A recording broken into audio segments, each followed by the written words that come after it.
Bom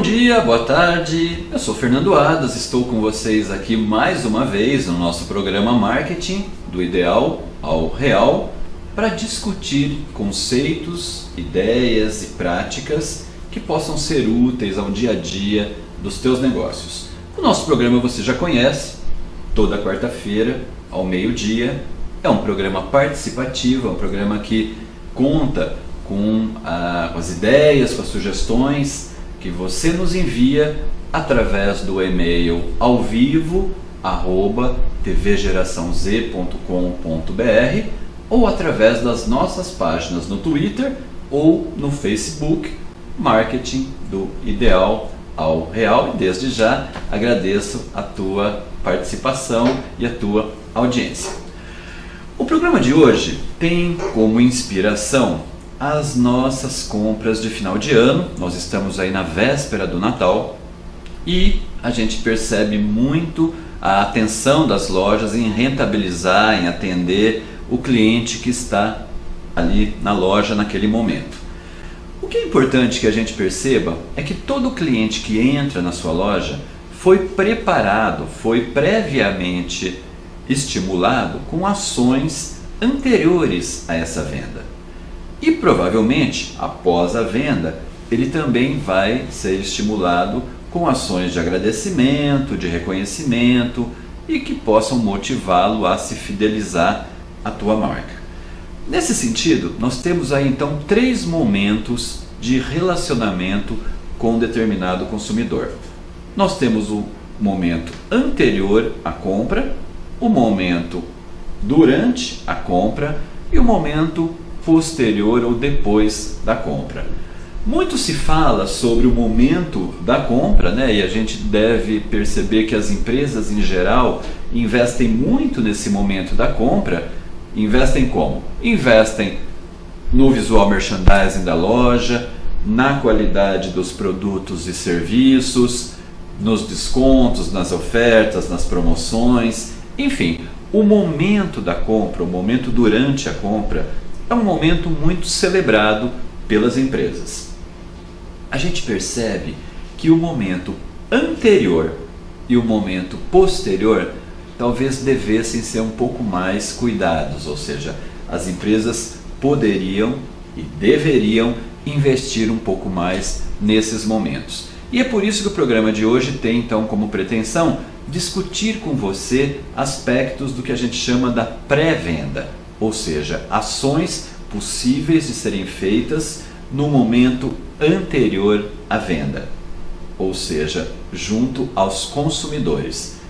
A gente também já discutiu aqui com você os 2 conceitos básicos em relação ao agente comprador. Nós temos o consumidor e temos o cliente. Normalmente entende-se como consumidor alguém com capacidade de compra, mas que ainda não comprou na tua marca. A partir do momento em que este consumidor compra de você, ele se torna cliente seu, cliente da sua marca. Então, as ações de relacionamento anteriores à compra são ações normalmente dirigidas para consumidores. E o que a gente pode fazer para esses consumidores? Nós podemos basicamente desenvolver 4 aspectos para sensibilizar esse consumidor anteriormente à compra. Os aspectos básicos são a sondagem do mercado, a percepção da concorrência, a definição do público-alvo e o desenvolvimento de produtos. Ou seja, sondagem de mercado. Anteriormente ao desenvolvimento de um produto ou de um evento, é importante que você perceba a qualidade, a temperatura, o momento do mercado. E essa informação normalmente é uma informação mais genérica, no sentido de você perceber a quanto anda o segmento em que você atua, Como é que está o movimento, os índices econômicos capazes de motivar esse setor? Existe aí algum movimento do governo em incentivar ou não o teu setor? Enfim, um olhar mais genérico, mais macroeconômico, que te permita fazer uma sondagem bacana em relação ao mercado como um todo e ao mercado particular do seu segmento. Essa sondagem normalmente tem um olhar muito mais econômico do que comercial, ou seja, é um pouco mais de infraestrutura para que você entenda melhor a quanto anda a economia e como é que o teu segmento navega dentro dela. Depois de um olhar em relação ao mercado, a gente também precisa ter uma percepção da concorrência, ou seja, como é que estão os seus concorrentes, o que eles têm feito, quais são os pontos fortes desse concorrente e onde é que você entra, como é que você se posiciona em relação a eles. Análises como essa também são perfeitas para que você se adeque e possa se preparar para esse estímulo aos consumidores. Após olhar esse mercado e essa concorrência, nós chegamos ao momento de analisar um pouco o público-alvo. Ou seja, qual é o seu público-alvo? É o seu público-alvo atual, para o qual você quer rentabilizar e atender em demandas adicionais? É um outro público-alvo, talvez diversificado? Então, chegou o momento de você perceber quem é o seu público-alvo, ou seja, a quem você quer oferecer benefícios através dos seus produtos e serviços. Essa definição do público-alvo, pessoal, normalmente é feita em termos socioeconômicos, ou seja, muitas vezes quando a gente pergunta para as empresas qual é o seu público-alvo, a resposta imediata vem do ponto de vista socioeconômico, ou seja, faixa etária, sexo, renda, endereço. Essas respostas são fundamentais na definição do público-alvo, mas é importante que a gente avance um pouco mais num sentido de desenhar um pouco esse público-alvo do ponto de vista comportamental, ou seja, das atitudes desse público, dos valores que ele reconhece, das práticas, das referências de marca. Então, na definição de um público-alvo, é importante que se comece pelo perfil socioeconômico, mas que cada vez mais também se avance no perfil comportamental. E por fim, após o olhar de mercado, de concorrência e de público-alvo, nós chegamos ao desenvolvimento de produto, ou seja, o momento em que você vai ter a tranquilidade e a segurança para desenvolver determinado produto, determinado serviço, determinado evento, tudo objetivando a sedução e a conquista desses consumidores para vinda para sua marca. Em síntese, esses são então os 4 passos para que a gente possa fazer boas ações aí de sondagem na pré-venda. Agora, como é que a gente faz, como é que a gente realiza essas ações? A gente diz muito aqui sobre os passos necessários a essa conquista, mas fala um pouco ainda sobre como realizar. Existem basicamente 4 possibilidades de nós realizarmos essas etapas de preparação para o consumidor. Essas etapas estão basicamente reunidas em aspectos ligados à pesquisa, relacionamento, degustação e comunicação. Sobre pesquisa, a gente já vem falando aqui há algum tempo com vocês, também já fizemos alguns programas focados nessa área, mas a pesquisa, ela nos ajuda basicamente a entender o mercado e a, sobretudo, entender esse consumidor. E quando se fala de pesquisa, a gente alinha basicamente 3 modalidades de pesquisa, ou seja, a pesquisa quantitativa, a pesquisa qualitativa e a pesquisa relacional. Como o próprio slide mostra, são a princípio as 3 referências para a gente falar de pesquisa. A pesquisa quantitativa é aquela basicamente feita para avaliação de questões com opções, ou seja, quando você aborda esse consumidor e pergunta se ele prefere quente ou frio, se ele prefere promoção ou inovação, se ele prefere vermelho ou azul, se ele prefere ir à loja ou comprar na internet. A abordagem quantitativa ela é passível de tabulação e ela é passível de uma análise através de gráficos, no qual você pode dizer que 30% dos consumidores preferem fazer compras à tarde, 40% de quem fez a compra pertencem ao sexo feminino. Então, estudos quantitativos são perfeitos para que você desenhe segmentos a serem estimulados. Já a pesquisa qualitativa normalmente é usada de maneira preliminar e anterior à quantitativa. Por quê? Porque ela é perfeita para a definição de valores e atitudes desse consumidor.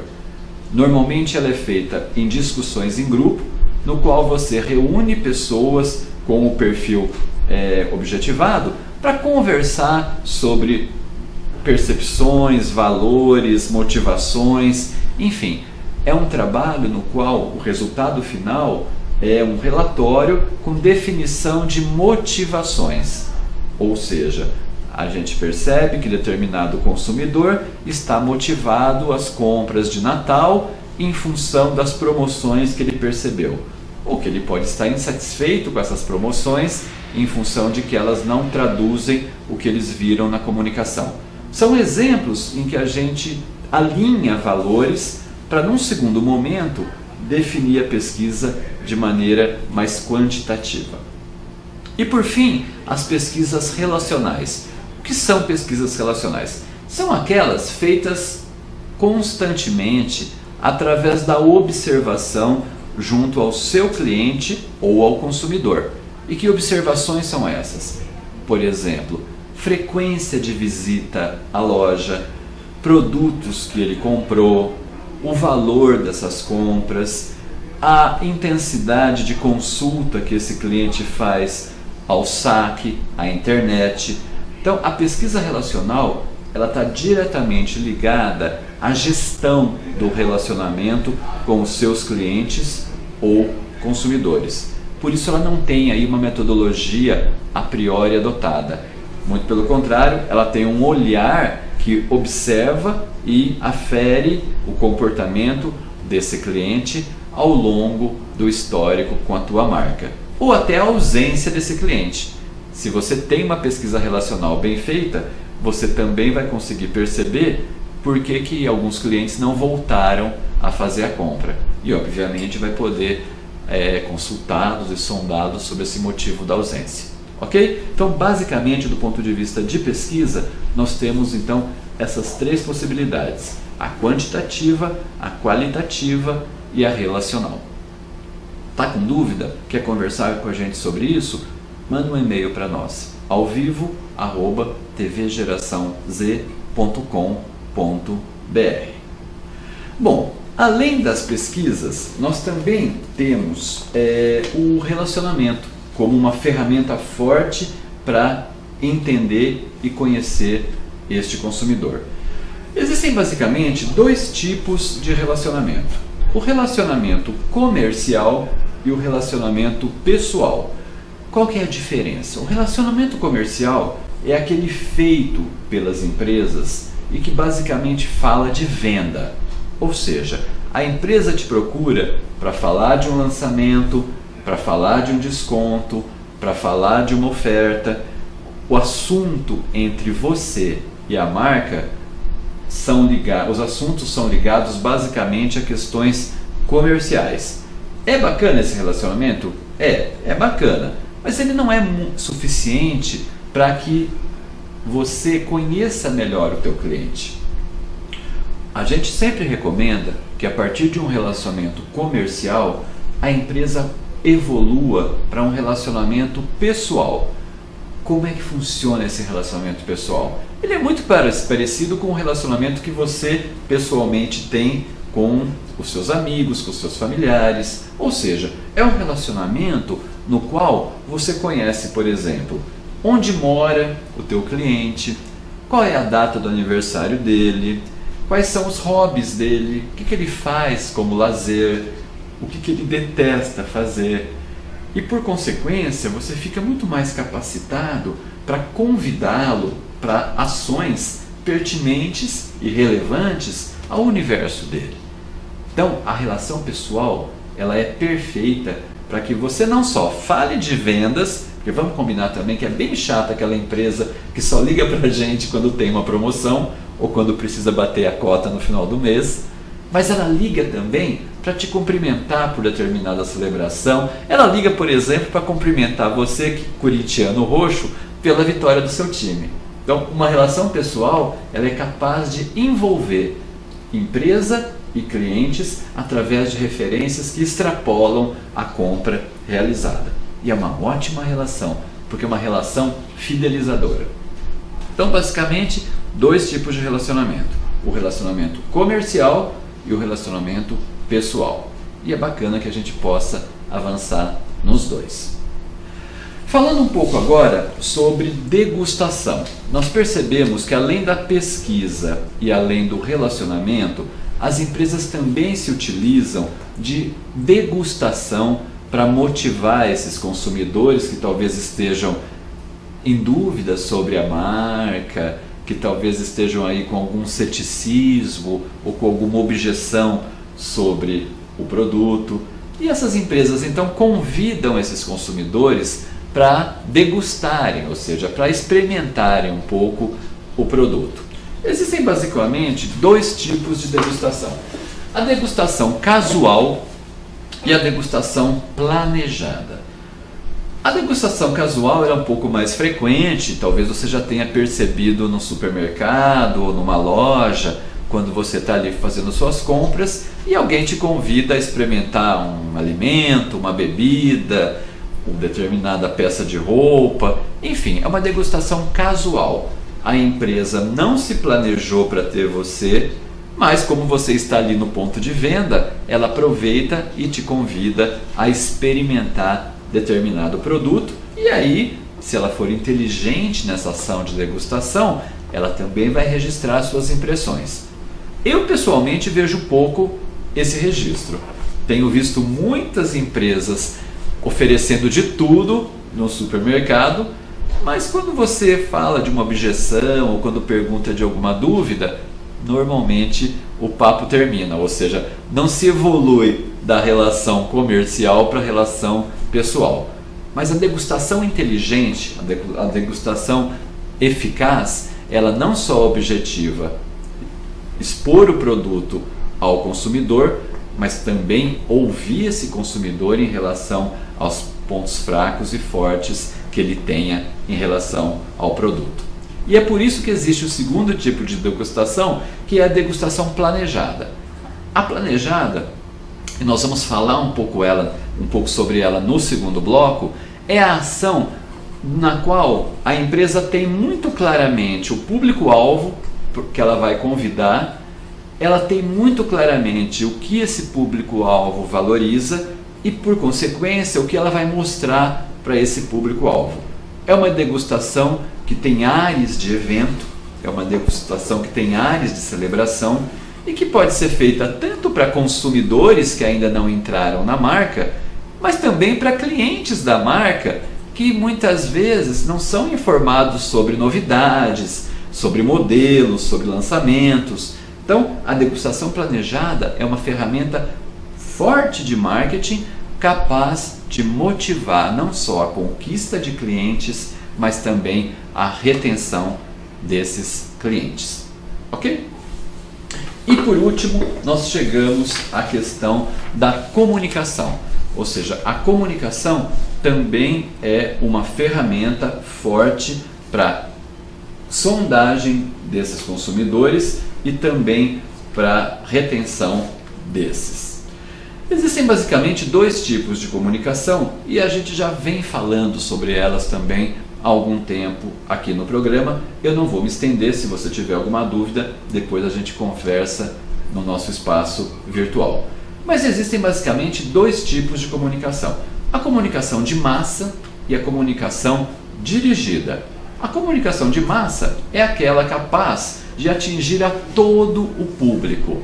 Público, às vezes, com o perfil da tua marca, e outros públicos que talvez não tenham o perfil para aquisição, mas possam ter o perfil para divulgação, possam ser influenciadores. Então, toda marca, todo lançamento, todo produto inicia a sua estratégia de comunicação com um esforço de massa. A gente costuma dizer que é a rede, que é o arrastão que você leva ao mar para trazer os peixes e, num segundo momento, escolher e segmentar esses peixes no sentido de perceber quem são os mais adequados para a tua oferta e quem são os menos adequados, ok? Então, a comunicação de massa, ela tem uma responsabilidade muito grande em divulgar a tua marca e mostrar ao mercado a que você veio, quais são os seus diferenciais e por que esse mercado deveria prestar atenção nas suas ofertas.